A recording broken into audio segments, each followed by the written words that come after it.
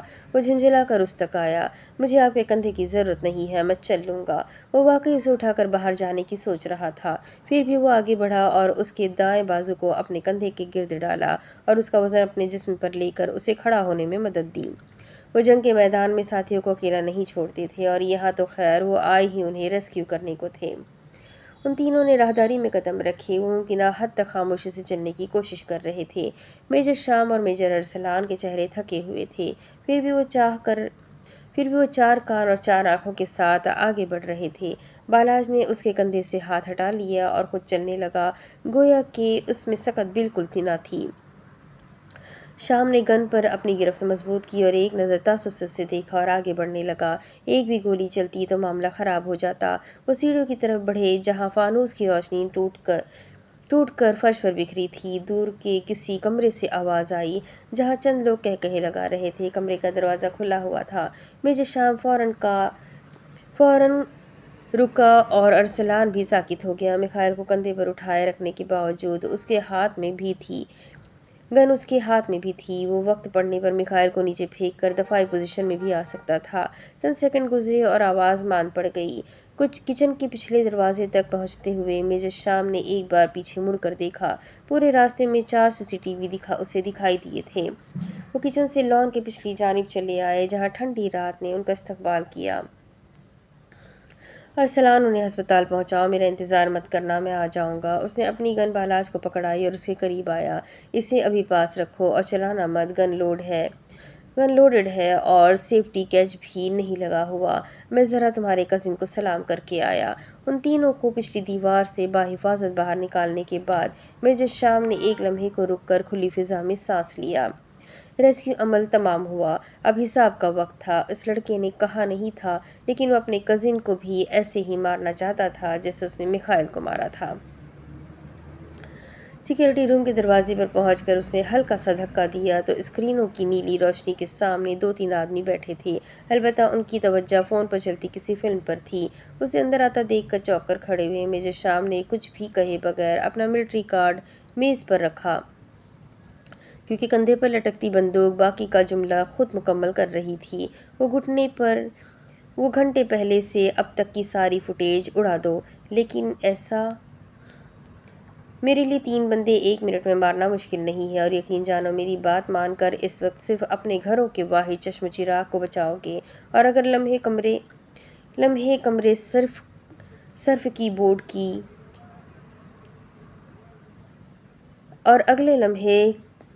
کمرے میں صرف کی بورڈ کی کھٹ پٹ اور ہارڈ ڈرائیو کی بھنبھناہٹ سنائی دی تھی۔ وہ لوگ سانس روکے نظر جھکائے کام کرتے رہے، خوف پسینے کی صورت ماتھے سے بہہ رہا تھا۔ پورے 10 منٹ بعد جب وہ اس کمرے سے باہر نکل رہا تھا تب اس کمرے میں اندھیرا تھا اور وہ 3 لوگ کونے میں بندھے پڑے تھے۔ اس نے نائٹ ویژن گلاسز آنکھوں پر چڑھائے، مین سوئچ بورڈ تک پہنچا اور اگلے ہی لمحے ایک تار کاٹ کر پورے فارم ہاؤس کی بجلی کاٹ دی، جس سے کسی کے دل کی دھڑکن روکی ہو۔ لمحہ بھر میں موسیقی، ہنسی، روشنی سب تھم گیا۔ ملازمین کی مین سوئچ تک دوڑیں لگ گئی، کوئی جنریٹر کے لیے بھاگا تو کسی نے فون کی ٹارچ آن کی۔ اسی اندھیرے میں میجر شام ہلکے قدموں سے آگے بڑھا۔ محفل میں داخل ہوا تو مہنگے مشروبوں کی بو، مدہوش قہقہے اور اچانک پھیلی گھبراہٹ ایک دوسرے میں الجھ گئے۔ لوگ ایک دوسرے سے ٹکراتے معذرت کرنے لگے، کوئی راستہ ڈھونڈ رہا تھا اور کوئی کسی کا نام پکارنے کی کوشش کر رہا تھا، اور ماحول میں افراتفری اس وقت پھیلی جب قریب کہیں سے گولی چلنے کی آواز سنائی دی۔ میجر شام کے چہرے پر ہلکی سی مسکراہٹ نمودار ہوئی۔ اس نے اس لڑکے کو لوڈڈ گن چلانے سے منع کیا تھا۔ وہ زعفران کے قریب آیا اور جمے ہاتھ کا مکہ اس کے جبڑے پر دے مارا۔ پہلے سے بوکھلائے ہوئے زعفران کا توازن بگڑا۔ وہ کسی سے ٹکرایا اور سہارے کے لیے ارد گرد ہاتھ مارنے لگا۔ پھر میجر شام اسے ہجوم سے الگ کر کے اندھیرے میں ایک الگ کونے میں لے گیا جہاں روشنی کی کوئی کرن، کوئی راستہ نہیں تھا۔ اس نے پھر جیسے مائزم کی ناراضگی کا سارا غصہ اس نہتے زعفران پر نکال دیا تھا۔ اس نے زعفران کو کسی پنجنگ بیگ کی طرح دھویا تھا، اور اب جب وہ سارا غصہ نکال کر باہر نکل رہا تھا تو بالاج کی کار کو وہیں دیکھ کر اسے حیرت نہیں ہوئی۔ وہ اپنی کار کے بونٹ سے ٹیک لگائے وہاں کھڑا اسی کا انتظار کر رہا تھا۔ کیا کر رہے تھے اتنی دیر؟ ڈانس کر رہا تھا، اور تمہاری حالت ایسی نہیں تھی کہ تمہیں دعوت دیتا۔ ویسے میں منع کر کے گیا تھا کہ گن نہیں چلانی۔ اس نے خفگی سے کہہ کر اپنی گن واپس لے لی۔ آپ جانتے ہیں مجھے جس بات سے منع کریں گے میں وہی کروں گا، اسی لیے آپ نے منع کیا تھا۔ اب بتائیں کہاں تھے اتنی دیر سے؟ تمہارے کزن کو سلام کرنے گیا تھا، بتایا تو تھا۔ اور تم ہسپتال کیوں نہیں گئے؟ وہ اسی لہجے میں کہتا اس سے کار کی چابی لیتا ڈرائیونگ سیٹ پر جا بیٹھا۔ وہ زندہ ہے؟ میجر سیٹ پر بیٹھتے ہوئے بالا سے پوچھ رہا تھا۔ ایک تو مجھے تم معصوم لوگوں کی سمجھ نہیں آتی، کزن کو پٹوانا بھی چاہتے ہو اور پھر اس کی خیریت بھی دریافت کرتے ہو۔ وہ گن چیک کرتے ہوئے کہہ رہا تھا، میں معصوم نہیں ہوں، اور کتنے لوگوں نے آج تک ایسا کیا ہے۔ اس نے سیٹ کی اور لیٹ گیا۔ اس نے سیٹ پیچھے سیٹ کی اور لیٹ گیا۔ اس کا جسم بے حد اور بے تحاشا درد کر رہا تھا۔ تم دوسرے ہو؟ کار اسٹارٹ کرتے ہوئے میجر شام نے بتایا۔ پہلا کون ہے؟ اس نے دلچسپی ظاہر کی۔ میری بیوی۔ اس نے کار واپسی کے راستے پر ڈالتے ہوئے اسے بتایا۔ کبھی اپنے گھر بلوائے؟ بالاج نے آنکھیں موند لی۔ میری بیوی مجھے گھر نہیں آنے دیتی، تمہیں کیا خاک آنے دے گی؟ گھر کہاں ہے آپ کا؟ اس کی آنکھوں کے کناروں سے پانی پھر سے بہنے لگا۔ مظفر آباد میں۔ ایک نظر اسے دیکھنے کے بعد وہ اسے عام سے لہجے میں بتا رہا تھا، اور آپ اپنی سروس کی وجہ سے یہاں وہاں ہوتے ہیں اور گھر کم چکر لگتا ہے، اسی لیے آپ کی بیوی ناراض رہتی ہے۔ وہ اتنے ٹھیک ٹھاک اندازے پر چند لمحے کچھ بول نہ سکا۔ خیر مجھے لگتا ہے سب بیویاں ایسی ہوتی ہے۔ میری بیوی الگ ہے، وہ بہت اچھے دل والی ہے، مجھے جلدی معاف کر دیا کرتی ہے۔ بالاج روتے ہوئے مسکرایا۔ لکی یو، میرے پاس تو بیوی بھی نہیں، گرل فرینڈ بھی نہیں، اور زندگی میں کوئی اور لڑکی بھی نہیں۔ اس نے سر دوسری جانب موڑ لیا، جیسے اب وہ لانگ ڈرائیو میں سونا چاہتا ہو۔ ہاں، جیسے میں تو جانتا ہی نہیں ہوں کہ ایڈوکیٹ مہرین کے شوہر کا سافٹ ویئر کیوں اپڈیٹ کروانا چاہتے ہو۔ بالا زخمی سا ہنس دیا۔ وہ تو بس دور دور سے پسند ہے۔ ان کی دوست نے کہا تھا اپنی محبت میں قربانی دو، اور میں دوں گا۔ میں واپس جا کر انہیں بھول جاؤں گا، اور وہ جانتا تھا ایسا ممکن ہی نہیں ہے۔ تمہارے حق میں یہی بہتر ہے۔ بالاج نے پھر کچھ نہ کہا۔ میجر شام جانتا تھا کہ وہ لڑکا اس وقت ہر شے سے بہت ناراض ہے، اسی لیے آنکھیں بند کیے حالات سے منہ موڑے ہوئے تھا۔ وہ خاموشی سے کار ڈرائیو کرتا رہا اور پھر ارسلان کی بھیجی گئی لوکیشن پر گاڑی ڈال دی۔ اب اس کے آگے کی کہانی میں آپ کو اگلی ویڈیو میں سناؤں گی کہ آگے کیا ہوگا۔ یہ جاننے کے لیے میرے ساتھ بنے رہے، ویڈیو کو لائک کرے، چینل کو سبسکرائب کرے، بیل آئیکن کو ضرور دبائے۔ ناول جیسے جیسے آگے بڑھ رہا ہے بہت انٹرسٹنگ ہوتا جا رہا ہے۔ آپ سب کو کیسے لگ رہا ہے کمنٹ کر کے ضرور بتائیے گا۔ تو چلیں ملتے ہیں اگلے ویڈیو میں، تب تک کے لیے اپنا خوب سارا خیال رکھیں، مجھے بھی دعاؤں میں یاد رکھیں۔ اللہ حافظ۔